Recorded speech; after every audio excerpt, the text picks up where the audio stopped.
Okay, so as I mentioned, our core curriculum for our K through 8 students for English is called ARC, or the American Reading Company.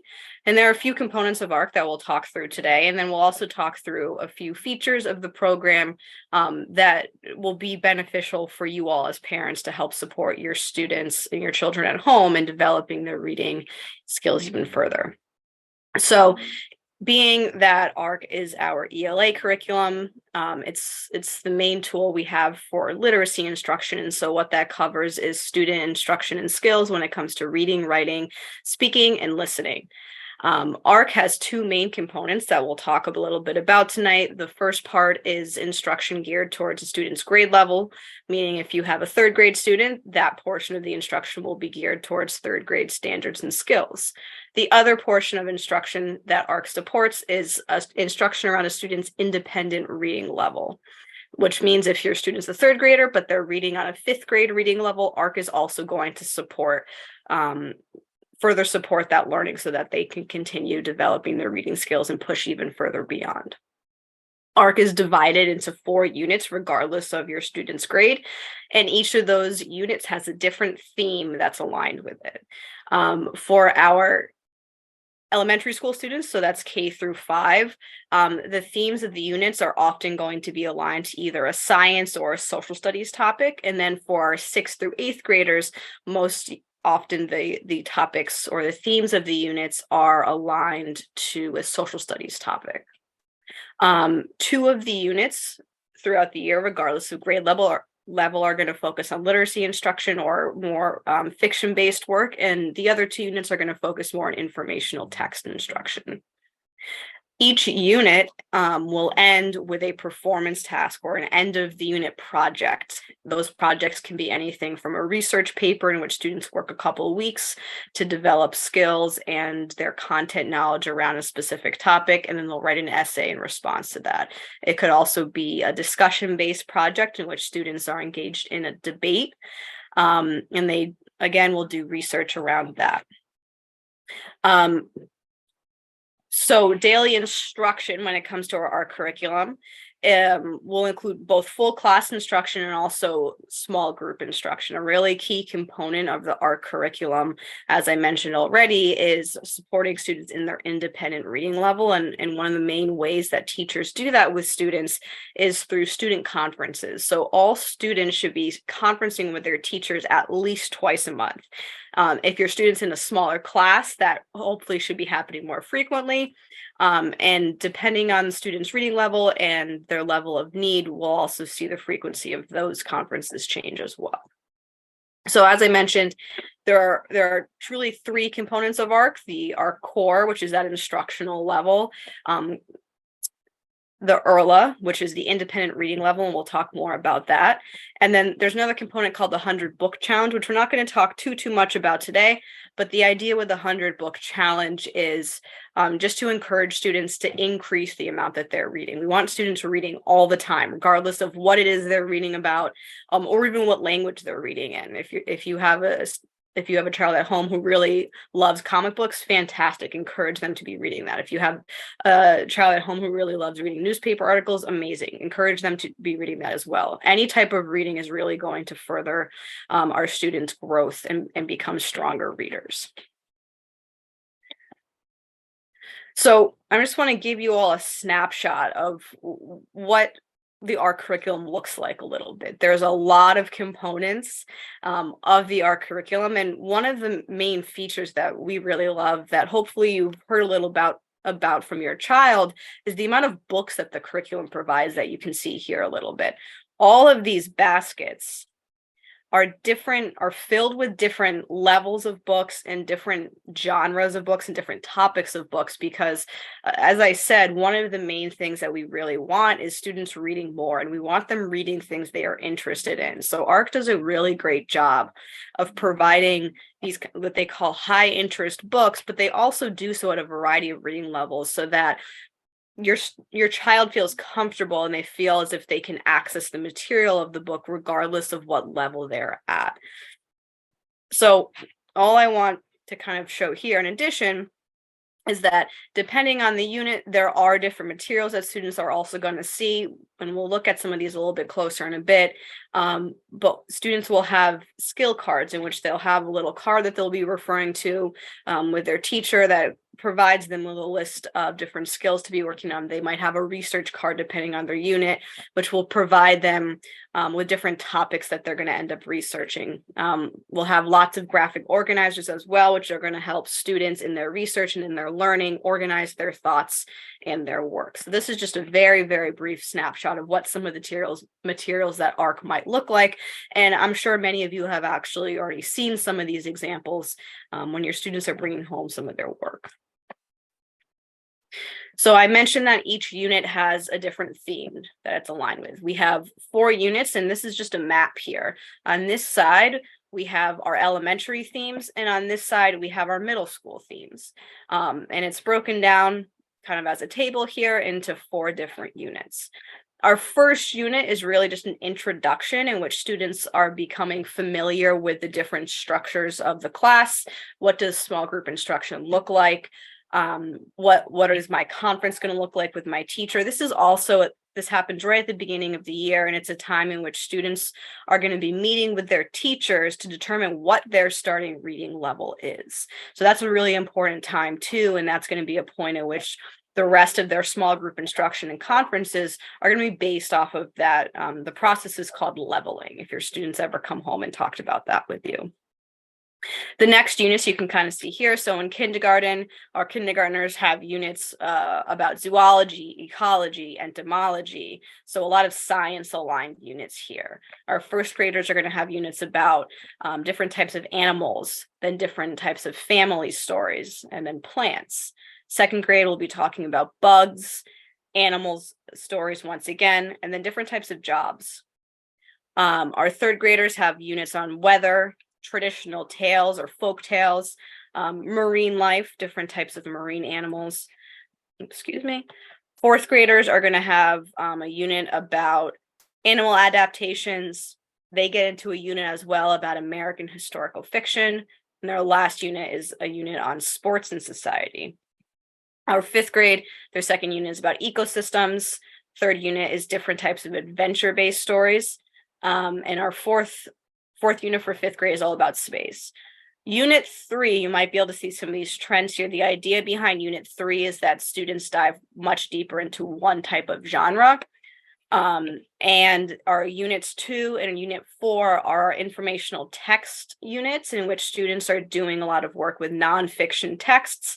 And a lot of the work of these units is building up different types of research skills and argument skills as well.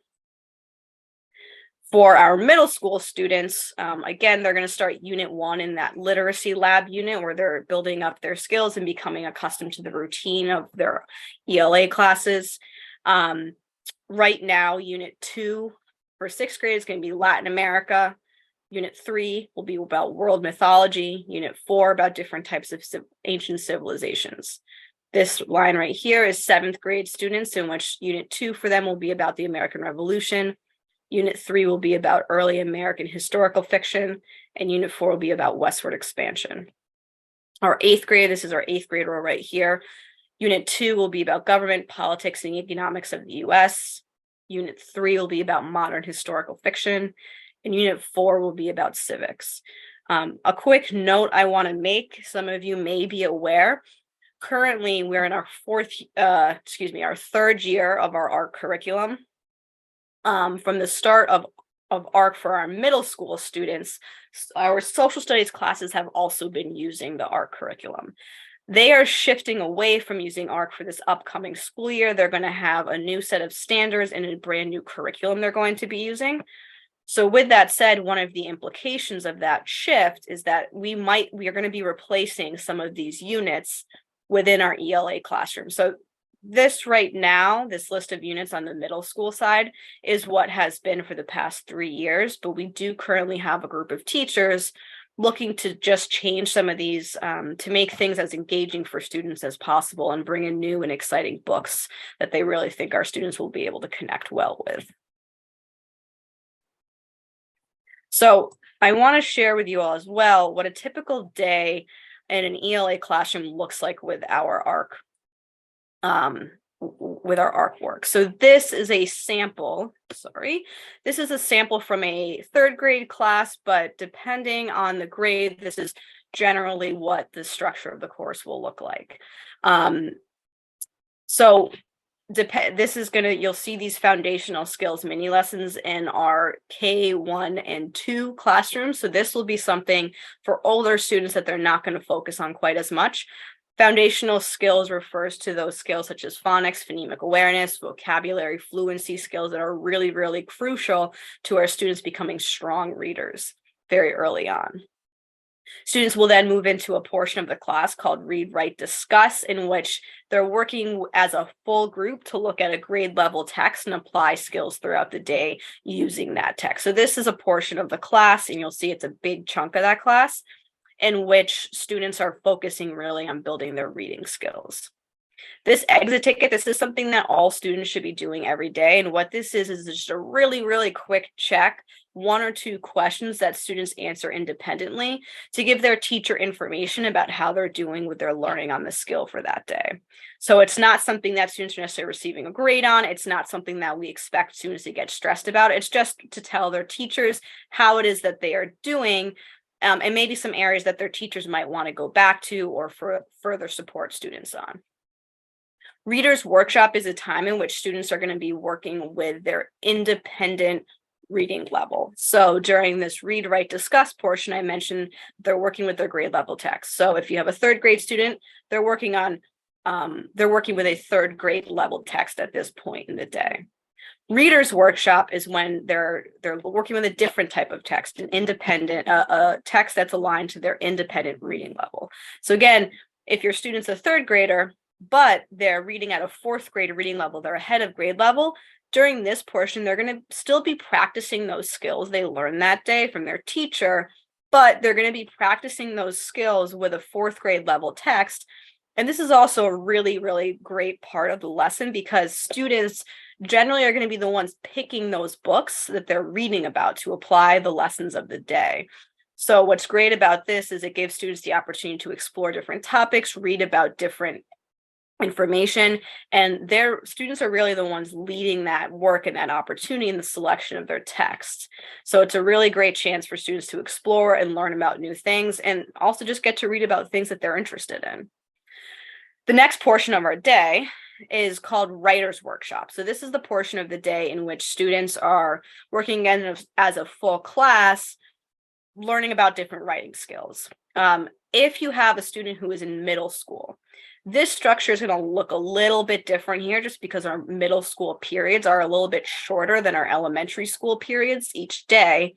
And all that is going to be different is that this block of time is actually going to be split across 2 days.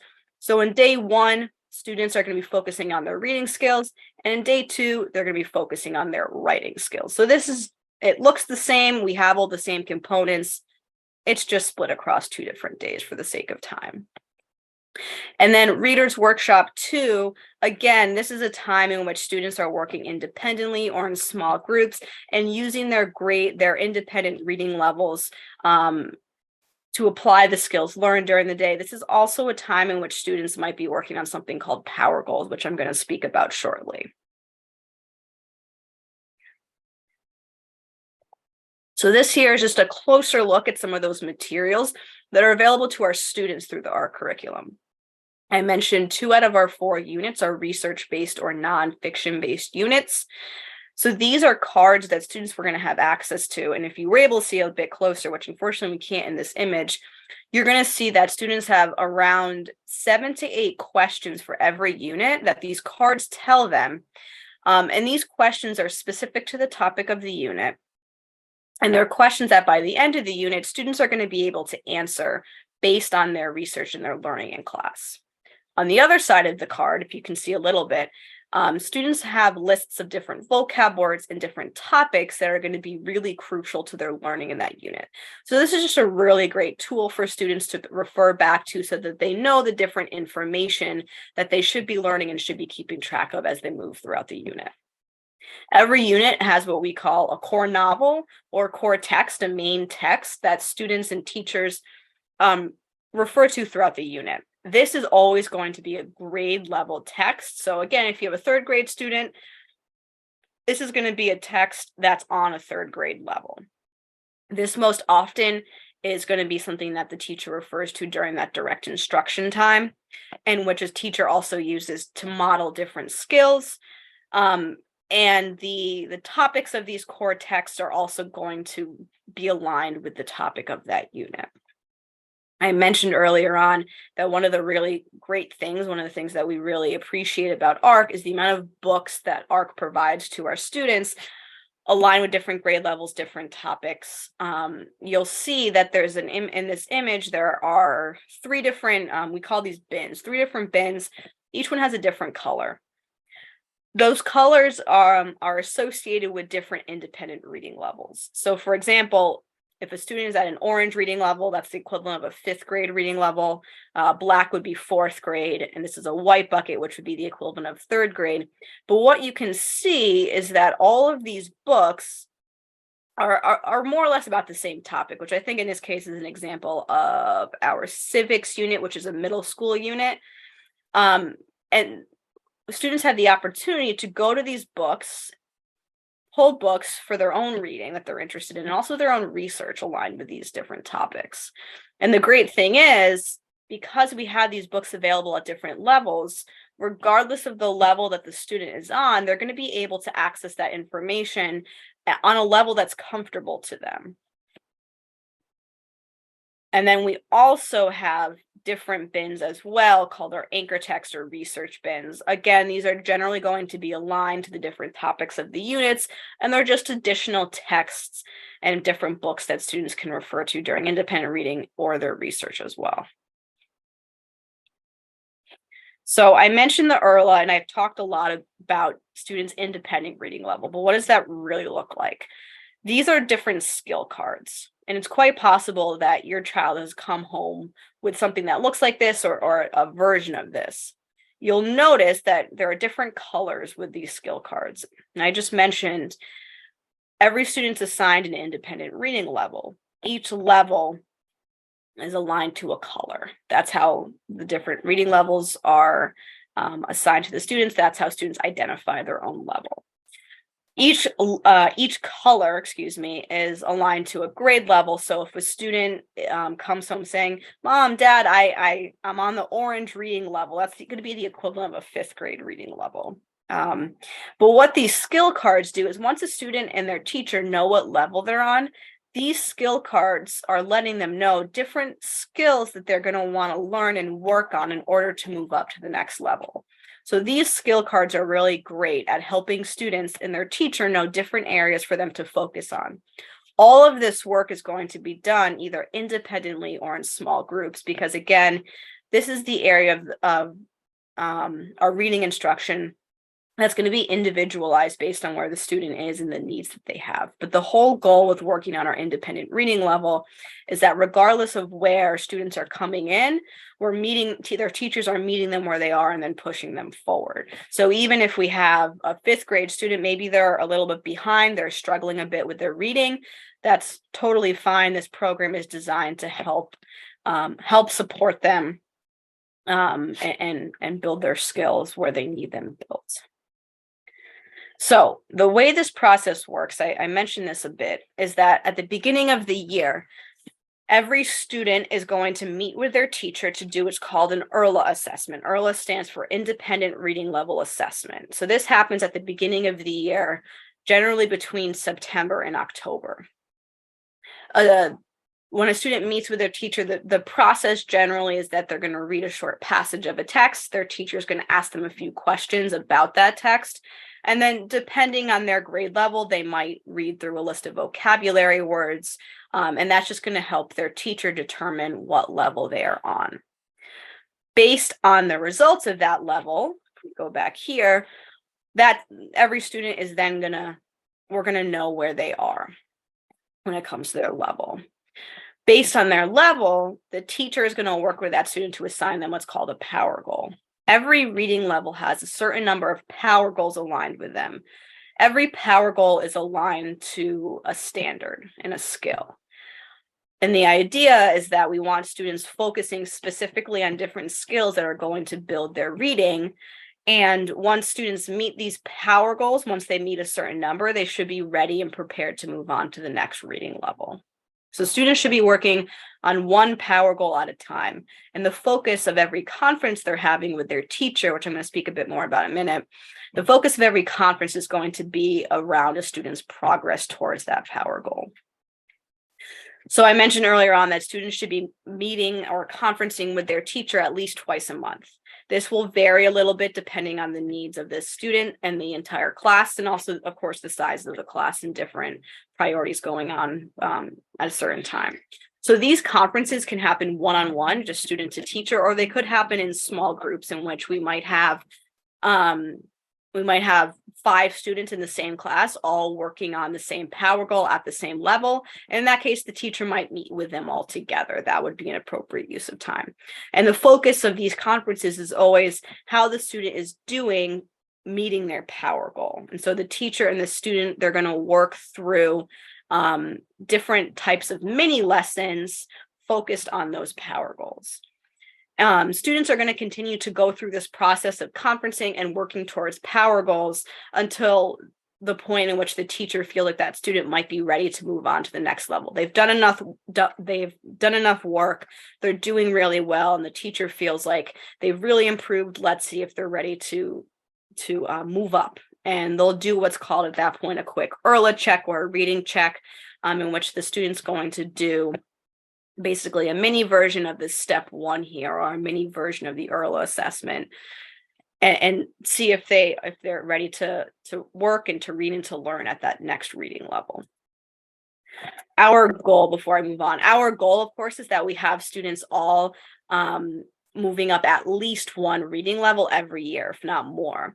If we have a student entering the school year a little bit below their grade level, maybe they've struggled a bit in the past with their reading, then we really want to see that student move up multiple levels. Ideally, we want students reading at the same level as their grade level or even above that.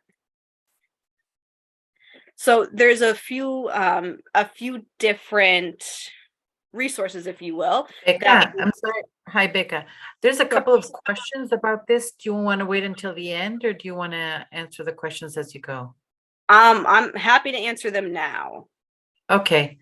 So one of them says, does the ARC apply to William Debate Elementary? I'm curious because my son doesn't bring the Chromebook home. Got it. Yes, great question. Yes, right now, every single one of our elementary and middle schools is using the ARC curriculum. It's possible that I would definitely touch base with your son's teacher. It's possible that they're assigning work, either paperwork, or the expectation of the teacher might just be that your son's reading at home, in which case they wouldn't necessarily need their Chromebooks. ARC does have some work that's digital or online, but they also have a lot of physical copies of books too. So I would definitely touch base with your son's teacher around that. And the other question is, what happens when a child in 8th grade is 2.5 grades above level in reading? Sure. Yeah, great question too. So I mentioned, I know I mentioned that ARC, has these small group instruction tools to really support students who might be behind grade level. But if we look at the top of this sheet here, reading levels, or the ELA levels, go all the way up through 12th grade. Even if a student is above their grade level, so if you have an 8th grade student at a 10th or an 11th grade reading level, there are still books provided to them at those higher reading levels, and still resources that teachers should be conferencing and focusing on them with to get their reading level even higher, because that's fantastic. We want students to, of course, be above grade level, and we want to encourage that. Their small group instruction and their independent reading time will be more focused on enrichment, but still, what are the skills that we want our children to become even stronger with, to move that reading up even further? Are there any more questions, or? No, go ahead. Okay, so I just want to share with you all, I mentioned ARC has a few different supports that are particularly aligned to parents and to support you all as furthering a student's reading instruction at home. So some of these things, maybe some of you have seen this before, hopefully. These are things I will say up front. Unfortunately, we don't have parent accounts, online accounts for parents for ARC. So these are different tools that a teacher would have to print off and then share with you. But I definitely encourage you, if you are interested in these resources, to request them from your child's teacher. So this is one example. This is called an ELA Home Update. It is available in English and Spanish. And this tells you a few different pieces of information. It'll have your child's name up here. It'll have your child's current reading level up here. And it will also tell them how much your child has grown throughout that year.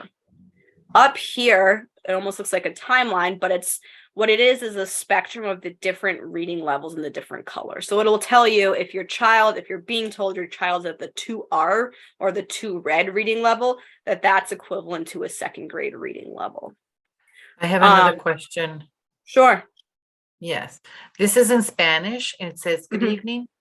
I'm sorry. I would like to know how to help my child to get in the habit of reading in English.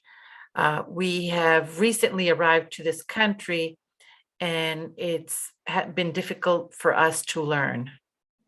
Yeah, great question. So I think one of the first things I would say is that improving your students' reading and supporting them around reading, it doesn't matter what language they're practicing in. If you're Spanish speaking at home and you want to support your student or your child, reading to them and encouraging them to read in Spanish is going to help their reading improvement regardless of what the language is. I think, though, in terms of if you're asking specifically about improving their reading in English, one of the best things is exposure and just providing them with resources in English to read. And that's something that their teachers should be supporting with. Teachers have and I showed some of those pictures, but they have tons and tons and tons of books in their classroom that are available to students and they can send home and students can take home with them. And we encourage that to be happening. So I would say in terms of the support you can give your child at home, it's just encouraging to take that time. I want to go back here. One of the things that we expect with this curriculum, but just in general, is that students are reading independently for at least a half hour every day in school, but then also a half hour at home as well. And it doesn't matter what they are reading. It should be something that is of interest to them, that's challenging them at least a little bit. But when it comes to improving their reading skills in any language, just having them read is really, really key. So within this report, this is something that will tell you where your student is. It's also going to tell you what you can do to answer that question as well. What are some things that you can do to help your child at home? So it'll kind of, depending on the level, it'll tell you different questions you can ask your child about what they're reading. It will give you two different it'll tell you two different series titles, different author titles, suggestions of different books. Sometimes it'll also give you links to different libraries if you're looking to have digital copies. But I find this portion of this document to be really, really helpful to families. It's just a few quick notes as a parent of different things that you can focus on and try to do with your child when they're at home to further improve their reading. Is this in Spanish? It is. So this is an English version, but it comes in English and Spanish. Again, the only thing with this, unfortunately, is that we don't have online parent accounts for ARC. So the teacher would have to print this off and send it home with your child. But I definitely encourage you. It's called the ELA Home Update. I would definitely encourage, reach out to your child's teacher and ask them to provide this and send this home with your child. It's called the ELA Home Update. And this will be updated every single time that your child moves up a level. It'll also tell you again how much your child has grown that year too. So this is something that's really helpful for you as a parent to keep track on how your student has done throughout the entire year. Okay. Another resource as a parent, and again, some of you may have seen this, it is possible that students are coming home with this. Every single level comes with a skill card, and it's a list of different things and sometimes different letters or sounds or different vocab words that students should be able to achieve in order to move up from that level. So this is a level that students are going to be focused around foundational skills, so phonics and phonemic awareness. So this is an entire list of what students should be working on to move up to the next level. Here's a list too as well. You'll see on this skill card of all different types of consonant sounds. So in this level, they're working on consonant sounds. Here's an example of an orange level skill card. So a 1G skill card is going to be around a first grade level. An orange skill card, this is about a fifth grade reading level. So you'll see the variation in what students should be working on depending on the level they are here. So just to read off a few to give you an idea, if a student's on an orange level, some things they should be working on is reading a chapter book every single week. Like I mentioned, one thing that we just really want students to be doing to improve their reading is just reading as much as possible. Vocab, we want them in all students improving their vocabulary. So when it comes to vocab, a student at this level will want to be learning new phrases and using context clues so that they can try to figure out words they don't know. They should also be working on synonyms and antonyms, different word parts, Latin and Greek word parts, a few different skills as well, figurative language, personification. Then when it comes to comprehension, because what they do with these skill cards, which is really great, is breaking down the different types of skills into categories. So in terms of comprehension, we have a list of things here that students should be able to respond to when it comes to literary text, so fiction text, and then when it also comes to informational text, because those skills can look a little bit different depending on the context. And so with that, I know it's a lot of information, but I want to open it up to any more questions at this time. I'm happy to answer whatever questions you all have when it comes to ARC and these resources. I know I gave a lot of information. But yeah, I'm happy to answer whatever questions people have at this time. Let me see. We have Nicole. I'm going to bring you up, Nicole, to ask your question. If you can unmute yourself, Nicole. Yes. Hi, can you hear me? Yes. I can hear you. Yeah. Yes, I was just curious because I have an elementary and a middle school child, and my son that's in middle school, he brings the Chromebook home and he logs into ARC and then he does that like that. Yeah. But with my son in third grade, he doesn't come home with any books, and I've just given him like random books to read, which I understand that's still good, but I want to know with the ARC program. I think maybe they're doing it in class. So it's so it definitely should be happening in class, that independent reading, like you're saying, for every student regardless of their grade level.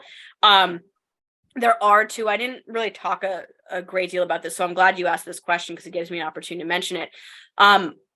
ARC has, as I said, right, a lot of actual physical books, and it sounds like your older child might be bringing some of those home potentially, which is great. ARC also has online, it's called the ARC bookshelf. So they have a lot of online books that students can read through their Chromebook.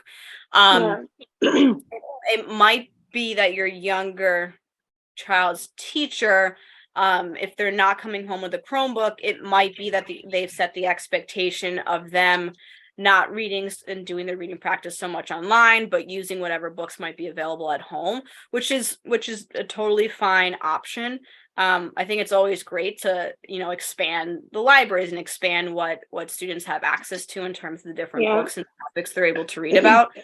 So with that said, I would definitely, and I would be more than happy to kind of help support you with this if it's something you want to think more about. But there's definitely other resources that you can kind of ask your child's teacher about. Either one, having him come home with other books. Yeah, she's been trying that, and he doesn't bring it home. She has a whole library, but he doesn't bring the book home. Got it. So there are other things too I would suggest. We have tons of libraries, so that might be something too. If he's comfortable reading online, there are different ways, different programs you can access online. I mentioned the ARC bookshelf. We right now also have access to something called the Mayan, which is another digital library that has tons of different just tons of different options available to students, both of which they should be able to, if he comes home with his Chromebook, that he should be able to access from home. So I would say, depending on what he's most comfortable with, there are different things that we can consider. I know you mentioned that he, is reading, which is great. That's the most important thing. So fantastic job with that. That's the most important. But there are different resources that we do have available to encourage him to read even further. Yeah, I'm gonna reach out to his teacher again because she's really good. Like she has the physical books, but because my other son does it on ARC, he wants to do it on ARC too or online. So and that's totally fine. They should be able to. I'm not sure how it works at his school or with his teacher, but there are definitely resources that he can access, and it might just be a question of, hey, is it okay if he brings his Chromebook home so that he can do some of this online too? Yes. Okay. Thank you. That was my question. Sure. Thank you, Nicole. Are there any other questions? You can raise your hand, or you can write your questions where it says Q&A. You can ask your question in Spanish. You can write your question in Spanish, and we will translate it for you. A question I wanted to ask you, Becca, is how can parents support their children's reading during the summer break? Yeah, that's a great question. So a lot of schools are going to have, and forgive me, I can't remember the exact name that ARC uses, but summer reading bags, essentially, in which they look like little drawstring backpacks almost that are just filled with books. So that's one great option if you're interested as a parent of having your child start the summer off with a new collection of books. It's quite possible that your school has purchased that and will have that available for your child to bring home. We have a really great relationship too with the libraries in the different neighborhoods. And so your children will definitely be provided with summer reading lists that also are going to have different links and resources that they can turn to for digital options. I was mentioning the ARC bookshelf, that will remain available for students. We have other resources too in the libraries. The local libraries have a lot of online resources that they share and that students have access to regardless of the time of the year. I would also, in addition to those, I would also just consider reaching out to your child's school if you want anything in addition to that. Summer school, if your child's participating in the Providence Public School summer school program, there's going to be, I believe, new libraries available to the students who are participating in that, in which they're going to be able to access the libraries during the day, but then also have books that they'll be able to check out and bring home with them during the day. So you would say that recommendations is read, read, read. Make sure your child reads every day, at least 30 minutes. Yes. Try to have conversations with your child about what they read and ask questions about what they read. So that way you're engaging them. That will help you also find what kind of reading they like to do so they can have that reading material available. Talk to the teachers. The teachers are there to provide the resources. And if you want books, you'll get books because we have books to make sure that everybody has books. And if you read in another language, read in another language. The important thing is that when you read, no matter what language you read in, the fact that you're reading is what's helping develop the habit and develop the skills to read more and more. And if you don't speak English and you want to learn English, maybe you read with your child, and that's going to help you also learn the language because you're going to start reading English level books probably at a beginner's level, and that's going to help with your vocabulary as well. So read, read, read. That's going to help a lot. Any other questions? Okay, it looks like we don't have any more questions. I want to thank you so much, Becca, for being with us this evening. Absolutely. Thank you all for having me. Thank you. And we do have information for the participants, if you can stay online for a little bit more. Becca, you're free to go on with your evening. Sounds we have good. share with our panelists. Thank you so much again. Thank you all. Have a great evening. Thank you. And again, for anyone who might have a question or concern, and you just need a little bit of guidance, our office is here to help. So please make sure that you reach out to us. You can always call our office 401-456-0686.